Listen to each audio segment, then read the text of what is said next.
For Cybercrime Radio, I'm Amanda Glassner, Deputy Editor at Cybercrime Magazine. I attended the 2026 RSA Conference, where we caught up with two major players in our industry. Evan Pena, founder and Chief Offensive Security Officer at Armadin, which recently raised $189.9 million in seed and Series A funding to combat the era of AI-driven hyperattacks. And Nicole Perlroth, founding partner at Silver Buckshot Ventures, venture partner at Ballistic Ventures, and New York Times bestselling author of This Is How They Tell Me the World Ends.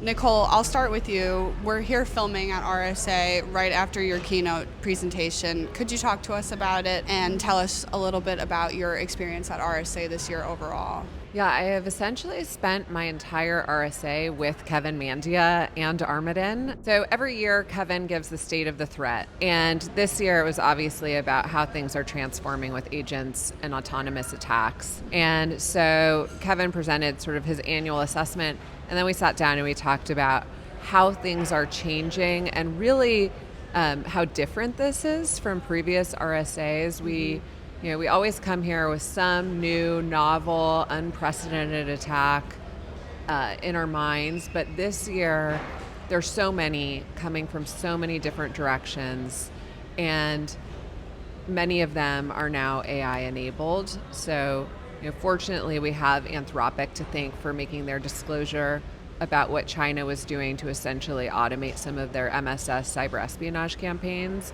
But that is really the only one we know about in terms of an APT using AI to enable their attacks or enable cyber espionage.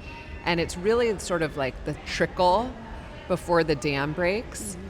And we're in this very precarious, interesting moment where we're just starting to see trickles all around with cyber criminal groups, mentioned the APTs, but we all sort of know what's about to happen, which is this dam breaking. And all of these autonomous, continuous, relentless, adaptive attacks hitting us from all corners. And so we've just been talking about what's about to happen. And it's really hard in some ways to discuss what you think is about to happen. But I think what the history gives you over the last decade and a half of covering these attacks, seeing some of them up close, is you get this pattern recognition. And you see how every attack has just been sort of a slight advancement of the playbook before it. But for the most part, there was still some sort of barrier to entry. And I think what is so unique about this moment is that the barrier to entry is gone. Evan, what about you? So Armadin just launched, and your colleague Kevin presented with Nicole. What's your experience been like this year? I will definitely second what Nicole said in terms of a big focus have definitely been on AI overall, but definitely seen a lot of AI when it comes to offensive security, how it's going to change the threat landscape, people asking the questions if we're ready, have we seen it already? Nicole gave a lot of good examples of what is very much emerging, but also are we prepared for that? And a lot of new technologies that are emerging, including what we built at Armadin, to try to help people prepare for that. But that's definitely been on top of mind for everyone. And I believe everyone's been using AI as a force multiplier across all of their workflows. And offensive security is definitely one of the most important ones right now on top of mind, given that it's not just us building it, it's also other nation states, right? And so it's a real threat that I've seen top of mind here this week so far. And Nicole, you spoke on this a little bit, but viewing it more broadly, in your opinion, what is the biggest challenge for the cybersecurity industry today, and how does that tie into the trends we're seeing being talked about here at RSA? Yeah, I spoke to this a little bit. I think in retrospect, all of those attacks I covered that were unprecedented at the time, I always think of it as like the decade of firsts. We like to say we're sick of living in unprecedented times. But everything was a new, novel attack. We had Shamoon and the Iranian attacks on Saudi Aramco and Sands Casino. And then we had Sony, where North Korea essentially used the same wiping mechanism, but they added a hack and leak feature. And then we had the DNC, where they broke in and they sort of selectively hacked and leaked all of these emails and correspondence to essentially damage a presidential candidate. On and on and on. You see these slight tweaks and advancements. And so one of those attacks happens, and then we all focus on the potential for one of those to hit us. What's different now is that all of these things will be coming at us all at once, autonomously, from every direction. And the challenge now is, how do we adapt to confront this age of relentless, continuous, adaptive, AI-enabled attacks? And I think a couple things. I think one, there's just no more room for human error. You have a misconfiguration, you have an unpatched CVE, you're not using multi-factor authentication, you're not doing any of these things that are best practice cybersecurity, you will be compromised in seconds in some cases. The other thing is, you have to know where you are vulnerable before they get there. That's really the only hope. And that's why I love talking to people like Evan and Armadin, because that's what they do, is they're showing you where you are most weak, where actual kill paths are that you can remediate before this tsunami comes and hits you. But the other thing I'll just say is, we are putting so much pressure on CISOs. We always have. It is the hardest job in any organization. And one thing we're adding now, most recently with Iran and some of the Handala attacks on Stryker and others, is also, on top of your day job, we expect you to do geopolitical arbitrage. We expect you to think about who is most likely to hit you tomorrow and why, and to prepare for that kill path. And so that's actually something I'm pretty optimistic about with Armadin and some of these autonomous pen testing, agentic red teaming solutions, is they can take that threat modeling, they can fuse in threat intelligence for the first time and help you remediate and prioritize and buy you time. Essentially, that's going to be the name of the game. It's like, buy organizations time before they get hit. And Evan, what about you, hearing what Nicole just said, and from your perspective, what would you say are some of the biggest trends you're observing right now? I've always seen the biggest challenge be coverage. I mean, Nicole mentioned a lot of misconfigurations and vulnerabilities that we've seen my whole career. And the question is, why are we seeing so much? People know it's kind of like security 101, multi-factor authentication, security of a principle of least privilege. And so why are we still seeing that? And it's just not enough coverage when you have a very large enterprise. You have so many people working in different areas, introducing new vulnerabilities, new misconfigurations as they write new code, as they stand up new infrastructure, set up new accounts. And so being able to cover that full attack surface all of the time is a challenge. And so when we've been trying to solve that challenge with humans for over 20 years now, doing assessments, QAing everything that gets sent out, and it just hasn't been good enough. So I truly believe that agentic AI is going to help scale the coverage problem. And you have three things usually that I've seen the biggest challenge. You don't have enough time, you don't have enough expertise that understands like cloud, understands application security, understands network security, understands Active Directory, like identity. Like, you have expertise that are really good at certain things, and they have to understand how to fix these things. So there's not enough expertise, there's not enough time, and there's not enough coverage. And now that we have agentic AI that goes at machine speed, I truly think that will change the game, but that's definitely been one of the biggest challenges I've seen with organizations. Nicole, you're a best-selling author, and your book won the FT and McKinsey Business Book of the Year Award in 2021. 5 years later, what from the book has proven most enduring as the cyber threat landscape continues to evolve? So I think one of the truest sentences in my book, and they're really at that point, I mean, there was some evidence to this, but now we have it in spades, is I had the sentence in my book that said, the Ukrainians are a resilient bunch. And I'm so happy that that sentence exists, because we have just seen amazing resilience come out of Ukraine. And also, we talk at these conferences, we're doing it now, we're talking about how scary things are about to get, like the torrent of things that's about to come at us. But I like to come back to Ukraine because we have learned so much about public-private partnerships, real-time threat sharing, the Slack channels that were set up to share this intelligence, and now we can do it autonomously with agents. And it's good to kind of come back and think about what happened, because we have this kind of like dangerous misdiagnosis that there was no cyber in Ukraine.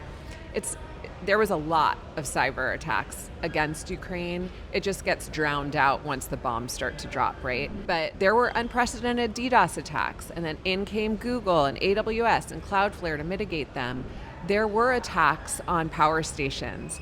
But CISA, their counterparts in Ukraine, ESET, were able to root out this malware essentially before it detonated. There was an attack on Viasat, the satellite internet broadband provider, but in came Starlink and gave Ukraine a fighting chance and kept their military comms online. And then the one I just think is a true bureaucratic miracle was we discovered PipeDream, this like Swiss Army knife of critical infrastructure hacking tools, while it was in development, before it had even been used in the wild. And the intelligence community and these joint agencies declassified it so organizations could prepare.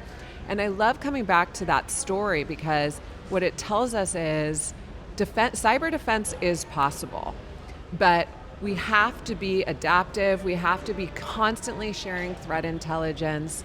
And I think, the book sort of left off before I could tell that story, but I think that's one thing that has really changed and has given me a lot of hope. And now I have that same hope with Armadin and agents and how we're going to finally be able to marry threat intelligence with pen testing autonomously. The other enduring thing is the zero-day market was a large focus of my book. And unfortunately, AI has made that, you asked what's enduring. This is not enduring. It's like made that entire market obsolete. 0 days that were in the kernel or in iOS that might have gone for $9 million. That was the last time I checked the going rate for a really good iOS remote code execution 0 day. I am now hearing about autonomous tools that can find those, at the cost of 1% of what people were paying for that. And we've seen, AI tooling turned on kernels and find like 100 kernel level 0 days in 30 days. We've seen Claude winning hacking competitions and companies, leading the HackerOne leaderboard. And so that's where I really worry. Is like we know that AI will be used to essentially scan for known vulnerabilities, but what about this next phase we're about to enter where it's going to be used to find and exploit these unknown vulnerabilities at scale? Yeah, there's so much evolving, and RSA, I would say, is continuously evolving too. So how has your experience this year, Nicole, compared to experiences previously, especially as a woman in cybersecurity? There are thousands of people here and hopefully more women than years past, but being that you're such a veteran to these events, how have you seen it evolve? It's a good question. Like I would hear my friends talk about being a woman in tech and how like hard it was, and I was like, I go to a cybersecurity conference and there's like thousands of people and there's, like 5 women. Yeah. But I think it has changed. I mean, look at the CEO of this conference. It's Jen Easterly. Mm-hmm. I think that this industry, when I came into it, was really entering puberty. There was a lot of ugliness and we watched it all go down on Twitter every day. I don't think we're there anymore. Like, I think we're into a much more mature stage of the industry, not just in terms of capabilities, but in terms of culture. I love seeing young women at RSA Scholars pitching in the innovation sandbox competition. There's more women than we've ever seen before, and it's almost like we don't even have to talk about it some days. Now, I'll eat those words later, but I think for the most part, we've really grown up and we don't tolerate a lot of sort of like the teenage gamer antics that we did 15 years ago. Yeah, it's definitely refreshing. And I have this last question for the both of you. Now that RSA is wrapping up, do you guys have anything exciting coming up? What's next for you? Well, for us, it's definitely going to be building. One of the greatest things about RSA is collecting feedback. And so as we've been talking to customers as we came out of stealth and we have this really cool new capability, people actually saw it live. People were able to come through and see like, hey, we're not just hype, we're not just saying it, like let me actually do a live attack with all of our swarm of agents and show you in real time. And then getting the feedback that we've gotten from customers, from CISOs, understanding what is it that they're looking for, getting their takeaway from that. And that's been very well received because we only want to improve. As Nicole said, it's a community, we want to help the industry. And that's been our biggest takeaway, is just getting a lot of great feedback from all of the agentic AI, red teaming. It's been really good for me. Yeah, and one thing on Armadin is you're not the only autonomous, agentic, red teaming company that's come to market over the last year and change, but you're the only one, I think, that has a live demo at RSA. So I'll just sort of echo what Evan just said, which is the level of transparency here and like the soliciting of feedback. It's so refreshing because I walked the floor yesterday and everyone sounds the same. Everyone's using the same buzzword. Everyone claims to be AI native. Everyone's, they're using all autonomous and all the terminology, but it's really rare to see a company that just came out of stealth a month ago actually have live demos in place. So I think that's pretty cool. Wonderful. Well, thank you both so much for joining us today. Thanks so much for having us. Thank you. For more coverage from the 2026 RSA Conference, visit our website at cybersecurityventures.com.